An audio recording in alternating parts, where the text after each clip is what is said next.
Ini kan kita lagi ada bencana di Gaza Ustadz ya, yang marak-marak di masjid-masjid itu ya. Dengan turut keprihatinan, dengan ada sebagian itu yang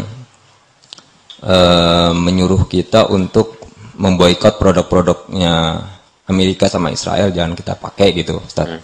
Yang sering dilulukan gitu, itu gimana Ustadz ya? Maksudnya apa kita harus bersikap untuk membantu di sana, apa kita harus bersikap seperti itu juga, ikut memboikot produk-produk Amerika atau Israel gitu Ustadz? Baik, sebelum saya menjawab, saya ingin bertanya balik. Apakah kalau kita memboikot itu artinya Amerika kekurangan dana dan Israel kekurangan dana untuk melakukan itu? Tidak, menurut saya Pak. Ya, baik. Ya, jadi kita hidup realistis ya. Kita hidup realistis dan agamis. Dan agama itu tidak akan berbeda dengan realita. Agama akan selaras dengan realita.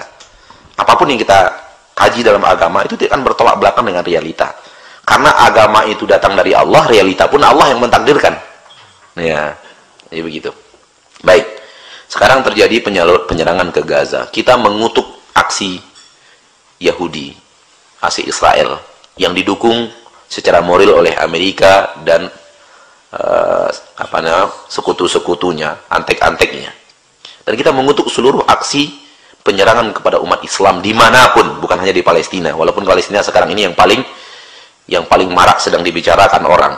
Padahal juga di sana sini sudah banyak juga penghancuran kepada kaum muslimin yang juga lebih sadis daripada apa yang ada di Palestina. Kita mengatakan bahwa pertama, mari kita introspeksi diri.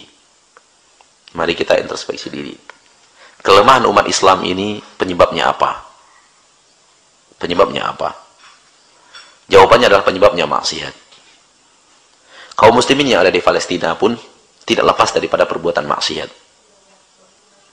Sehingga umat Islam melemah. Dan kalau kemudian di Palestina dengan kelemahan agama Islam yang ada di sana, ya, bisa kemudian Allah Subhanahu wa taala mentakdirkan adanya musuh-musuh Islam yang kemudian mengancam nyawa mereka, mengancam keamanan mereka. Tidak ubahnya Indonesia. Dengan maksiat-maksiat kita yang kita tebar di kehidupan kita di Indonesia ini, sangat tidak tertutup kemungkinan Allah datangkan musuh yang akan menindas kita seperti menindas Palestina. Ini yang saya masuk introspeksi diri. Ini kita masuk introspeksi diri. Karena seluruh musibah yang Allah timpakan karena maksiat.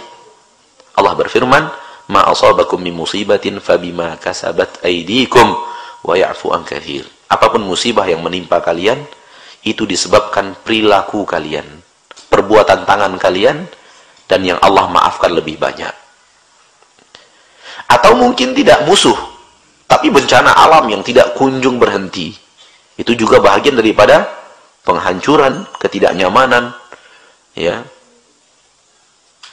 Banyak hal, ya, misalnya wabah merajalela atau banjir melanda. Ya, yang sekarang sangat ditakuti orang adalah tsunami dan gunung yang meletus dan semacamnya. Krakatau sudah mulai aktif, Merapi sudah mulai aktif di Bukit Tinggi dan semacamnya. Ya. Itu semua juga ancaman-ancaman berat yang akan Allah berikan, dan itu musibah-musibah itu yang mengundang semua itu adalah maksiat. Oh, bukan maksiat Ustadz. Memang perjalanan alam itu memang seperti itu. Gitu loh. Kata para ilmuwan geografi, karena memang panasnya bumi sudah begini, sudah begitu, segala macam, dia harus keluar. Nggak ada hubungannya dengan maksiat. Anda belum tahu apa-apa. Ini yang berbicara ini adalah yang menciptakan manusia dan menciptakan gunung beserta seluruh isi bumi. Dia yang bisa menahan lahar dan lava itu keluar apabila kita bertaubat. Dan dia telah mengatakan itu. Kalau kalian berbuat sesuai dengan apa yang Allah perintahkan kalian, Allah akan makmurkan kalian. Allah turunkan berkah dari langit dan dari bumi. Allah berbuat. Namun kalau kalian berbuat maksiat, Allah akan timpakan musibah. Jadi introspeksi yang saya maksud adalah ketika kita bicara Palestina, kita juga tidak harus tutup mata bahwa saudara-saudari kita di Palestina juga melakukan maksiat, Pak. Ya, sebahagian daripada maksiat itu diketahui oleh orang-orang yang pergi ke sana atau punya teman orang-orang Palestina. Kehidupan di Palestina tidak lebih tidak kurang seperti kehidupan di negeri kita, di Indonesia ini. Wanita juga banyak tidak menutup aurat, terjadi maksiat, ada artis-artis penyanyi-penyanyi yang disiarkan di televisi, ya kan? Ada aksi-aksi bid'ah, ada kuburan-kuburan di dalam masjid di Palestina, ada kesyirikan terjadi. Jadi introspeksi diri. Introspeksi diri. Kemudian setelah introspeksi diri, kita berkata, apa yang bisa kita lakukan untuk saudara kita di Palestina?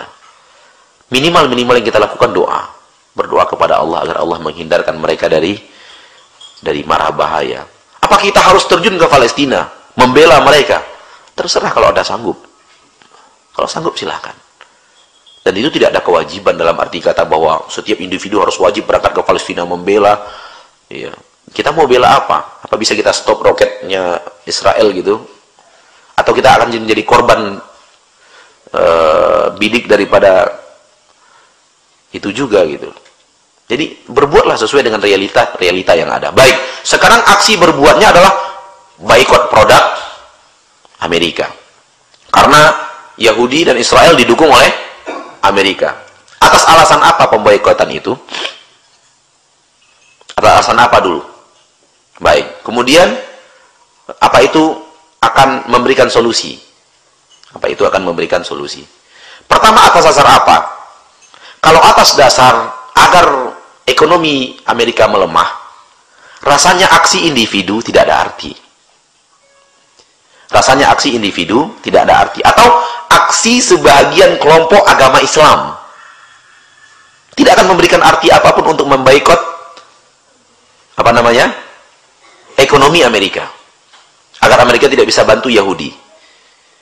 Misalnya begitu kan pola berpikir orang ke Amerika supaya tidak bisa bantu Yahudi gitu.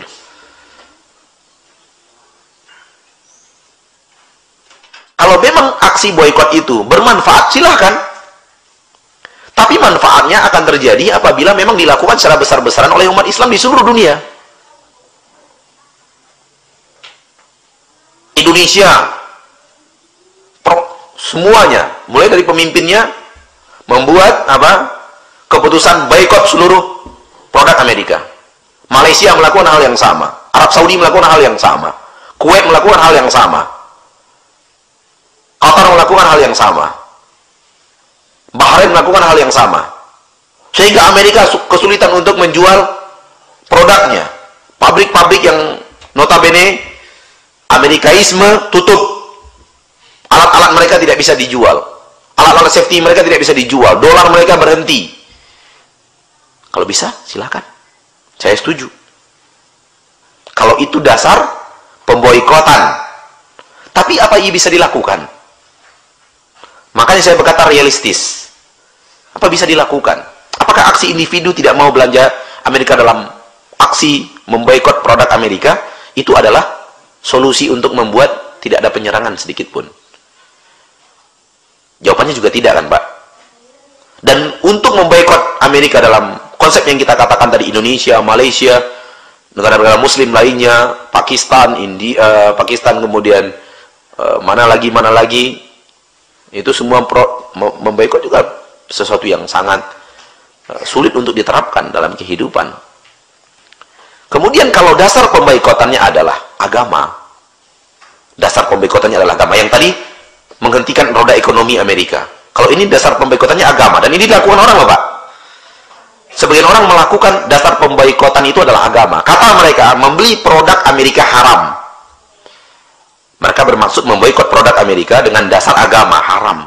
Kenapa haram? Karena ketika kita beli produk Amerika, itu berarti orang Amerika punya keuntungan. Amerika punya keuntungan. Ada dana keuntungan itu didelegasikan untuk Yahudi. Dan dari dana Yahudi itu diseranglah saudara kita di Palestina. Inilah dasar keharamannya. Inilah dasar pengharaman belanja produk Amerika. Jadi, dia mencoba memboikot dari jalan agama. Kita bahas. Dari dahulu kala, Nabi juga membeli produknya orang kafir. Sahabat berdagang ke negeri Romawi. ke negeri Romawi. Sahabat berdagang ke Persia. Nabi dihadiahkan produk-produk Yaman. Ketika itu masih di atas agama berhala. Nabi pakai produk Yaman itu. Baju yang dihadiahkan oleh Raja Yaman. Dipakai untuk sholat Jumat bahkan. Berarti Nabi tidak pernah menghalangi produk orang-orang kufar untuk dikonsumsi. Produknya tidak pernah diharamkan Nabi SAW. Bahkan pakaian dari Yaman itu, dari hadiah itu dipakai untuk Jumat. Berarti pemboikotan secara agama tidak berlaku. Pemboikotan produk secara agama tidak berlaku. Tidak pernah agama itu mengharamkan produk orang kafir. Tidak pernah agama kita mengharamkan produk orang kafir. Kalau seandainya pemboikotan Amerika berdasarkan agama dengan pola sudut pandang yang tadi, berarti seluruh produk orang kafir juga harus diboikot. Tidak hanya Amerika yang mendatangkan keuntungan untuk Yahudi yang membuat penyerangan ke Palestina, Jepang juga kita berikan keuntungan, dia menyembah matahari. Gitu kan? Thailand juga kita berikan keuntungan ke dia membangun wihara. Komunis juga, Rusia kita beli produknya, dia menjadi orang yang tidak bertuhan. Apakah semua produk ini harus kita boikot? Lalu kita pakai apa, Pak? Sepatu Thailand, baju made in China, mobil Amerika, Jepang, Taiwan, Korea. Apa lagi? Ada rumah tangga kita ini apa isinya? Kalau bukan produk orang kufar, Jepang apa? Nabi tidak pernah, Islam tidak pernah realistis. Islam itu realita. Kalau seluruh produk Yahudi tidak boleh dipakai, umat Islam Indonesia lah pada dasarnya. Coba, jarum jahit saya Jepang punya, ya kan? Jarum jahit Jepang sudah. Belum ada produk pabriknya di Indonesia jarum jahit itu. Karena yang bisa bikin jarum dengan harga semurah itu hanya Jepang.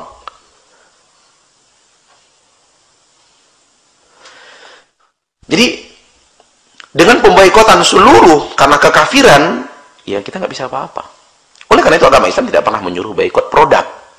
Yang disuruh boikot itu apa? Kebiasaan orang kufar yang bertentangan dengan agama. Itu yang suruh diboikot.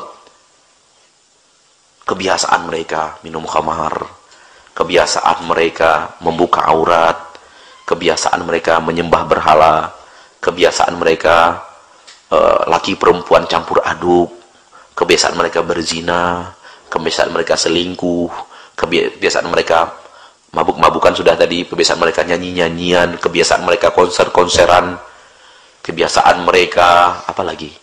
Di pantai, kebiasaan mereka pola hidup mewah yang berlebihan, tidak peduli orang-orang kiri dan kanan, kebiasaan mereka hidup tidak bersosialisasi dengan orang miskin, hidup masing-masing, lulu gua, tidak peduli kepada siapa yang miskin, siapa yang menderita. Pola hidup umat Islam tidak seperti itu.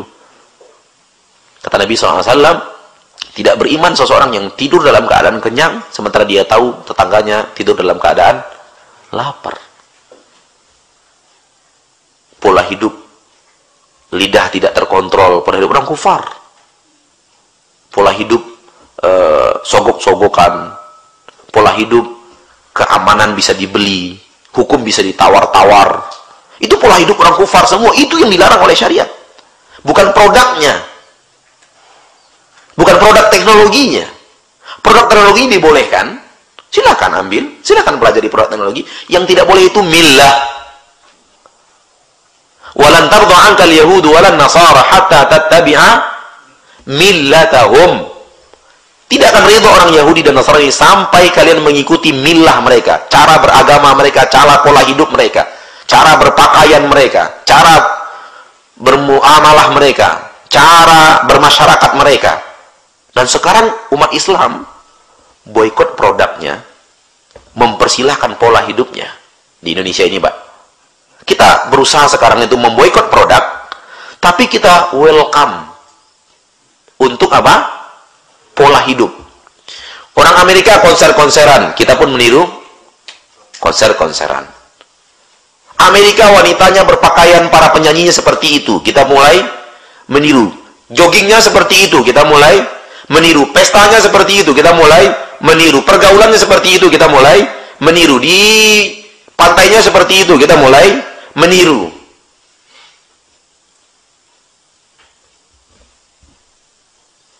Kita ikuti sesuatu yang dilarang oleh agama, kita mencoba menahan sesuatu yang tidak dilarang oleh agama.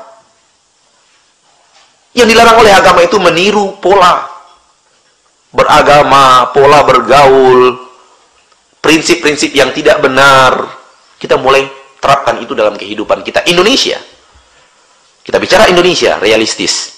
Pola hidup kita sudah pola hidup orang kufar, Pak. Cara berpesta kita, cara berpesta orang kufar. Dari mana umat Islam tahu bahwa pesta itu harus pakai musik? Mau organ tunggal, mau yang lainnya. Dari mana kita tahu itu? Kalau bukan dari orang kufar. Dari mana kita tahu busana untuk pengantin wanita itu harus warnanya putih? Dari mulai lengan ini sampai ke bawah harus yang transparan. Ekornya bisa 5 meter. Itu dari mana umat Islam tahu seperti itu? Kalau bukan dari orang kufar. Dulu kala 15 tahun yang lalu, 20 tahun yang lalu, itu nggak ada mobil pengantin itu dirias-rias, pakai bunga segala macam. Nggak ada, belum tahu kita itu. Sekarang umat Islam Indonesia kalau mau pesta sudah dihias mobilnya, dihias pakai bunga, pakai segala macam. Dari mana kita belajar?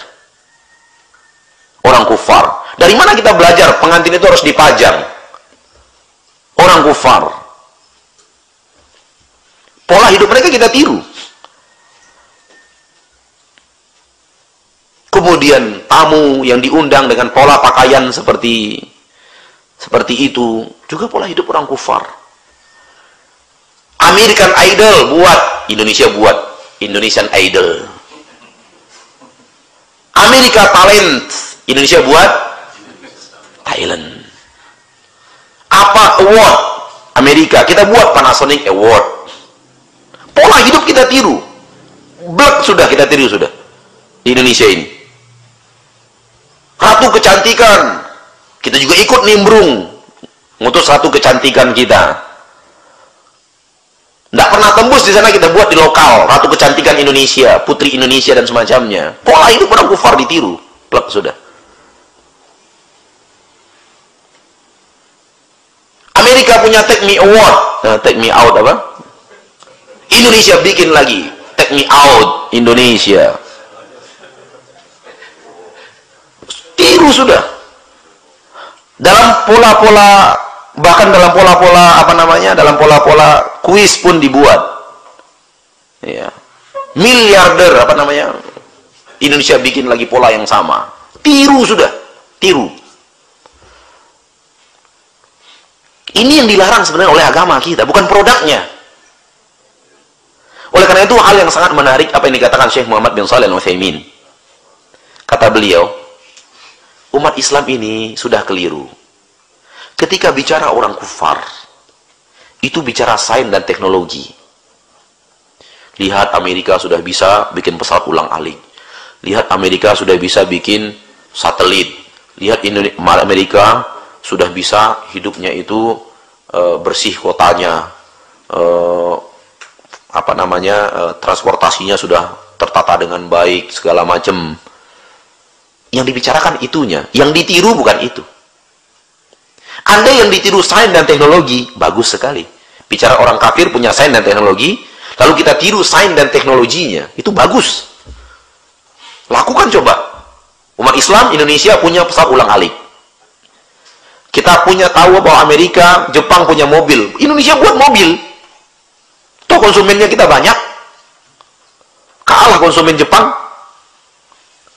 Buat mobil. Buat pesawat. Buat pesawat ulang-alik, buat satelit sehingga nggak numpang di satelitnya orang. Kalau itu yang ditiru, produk seperti itu ditiru, itu bagus. Karena di dunia kita boleh niru orang kafir.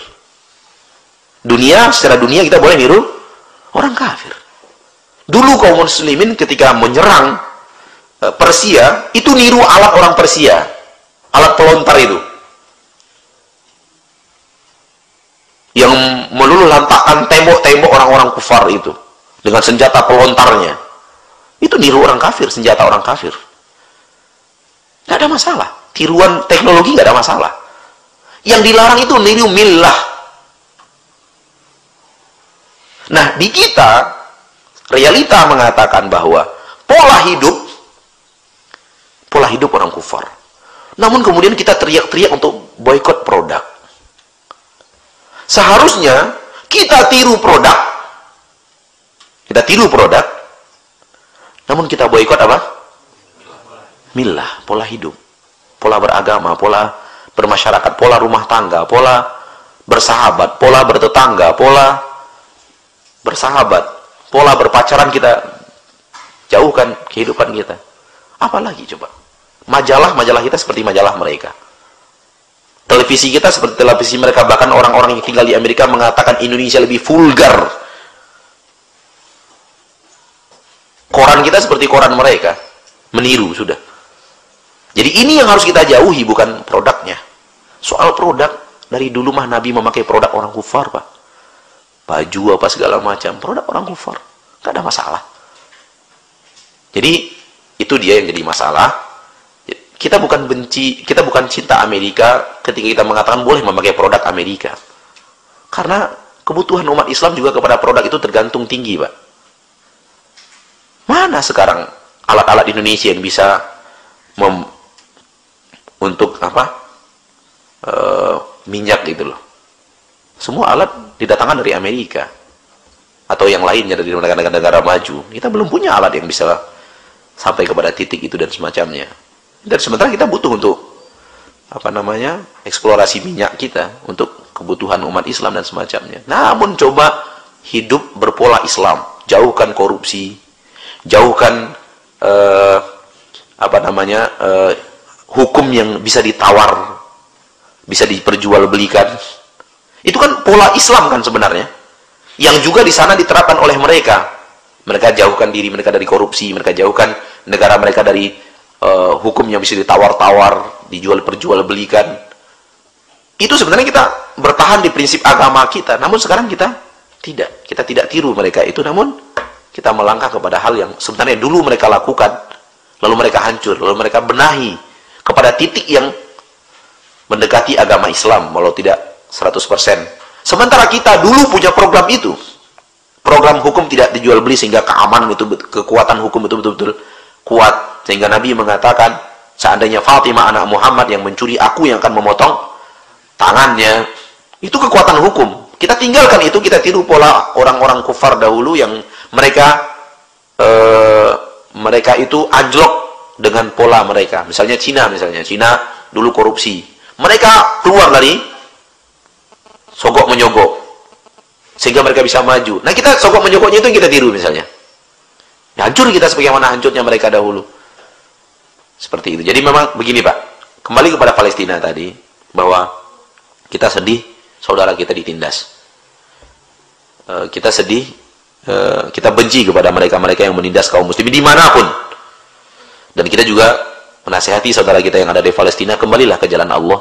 Pasti semua itu Allah takdirkan, Allah tidak zalim. Allah tahu di mana harus menurunkan bencana, kepada siapa harus menurunkan bencana. Ya kan? Kemudian mari introspeksi diri kita, jauhkan diri kita daripada maksiat. Pola hidup seperti meniru orang kufar yang dilakukan oleh Indonesia, yang dilakukan oleh orang Palestina, telah mendatangkan petaka. Indonesia pun tidak akan lepas, seandainya kehidupan kita tidak kembali ke jalan Allah pun tidak akan lepas daripada tekanan-tekanan yang akan menghancurkan umat Islam, baik dari musuh mungkin, naudzubillah min dzalik, atau juga dari bencana alam dan semacamnya. Mari kita kembali ke jalan agama Allah Subhanahu wa taala. Adapun memboikot produk, kalau memang itu bisa dan akan membuat ekonomi Amerika melemah, silahkan. Kita setuju, sangat setuju sekali.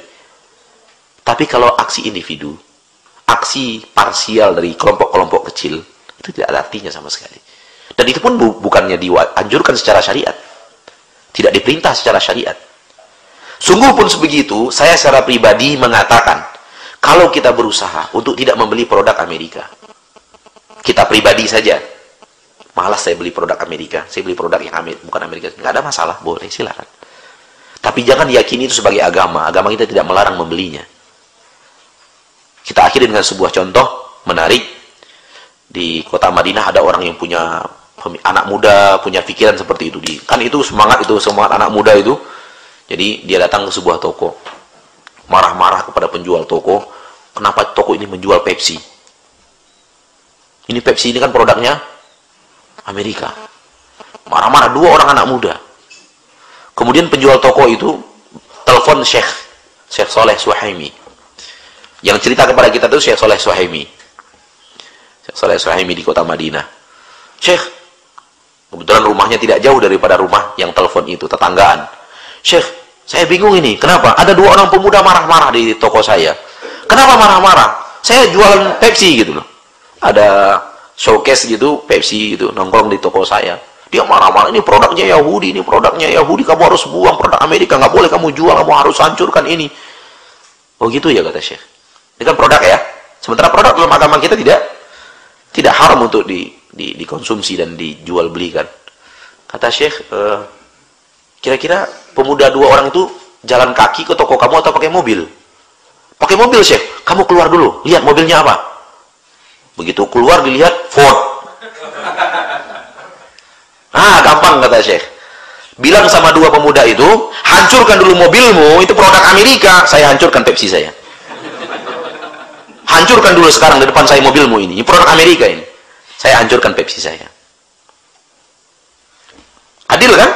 Kalau memang produk Amerika harus dihancurkan, kenapa kamu datang pakai Ford? Ford, produk mana?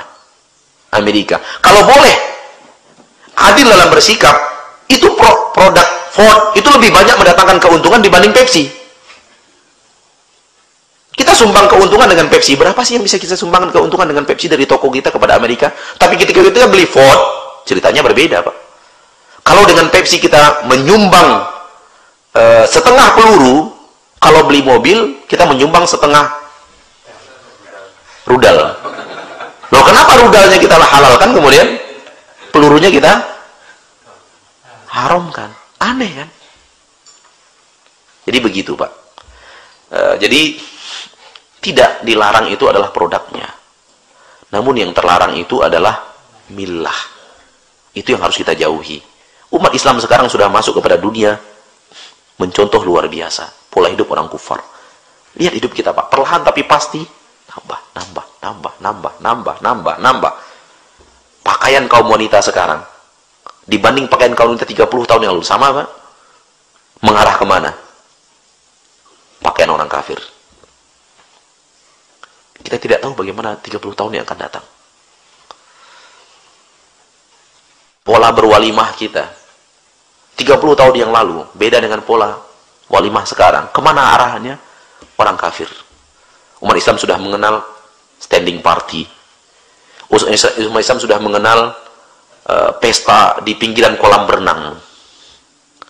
Umat Islam sudah mengenal pesta mengakhiri masa lajang. Ya kan? Dari mana mereka kenal semua itu? Dari mana mereka tiru? Oh, kufar. Ini yang harus diboikot. Bukan produk. Jadi kembali kepada titik yang kita katakan tadi, mari kita realistis berbicara sesuai dengan agama, dan agama kita telah mengarahkan kita boikot sifat-sifat orang kafir. Jangan masuk. Hiduplah dengan sifat umat Islam. Karena ini sifat yang paling hebat. Ini sifat yang paling tinggi. Ini sifat yang paling mulia. Ini sifat yang akan menjadikan kalian hebat. Menjadikan kalian tinggi. Wa antumul a'launa in kuntum mu'minin. Kalian menjadi orang paling tinggi kalau kalian beriman kepada Allah Subhanahu wa taala. Terapkan iman ini yang telah Allah ajarkan. Kalian akan menjadi orang paling tinggi, gak bisa dikalahkan. Tapi ketika umat Islam tidak peduli iman itu, maka umat Islam tidak akan bisa menjadi tinggi. Wallahu ta'ala a'lam.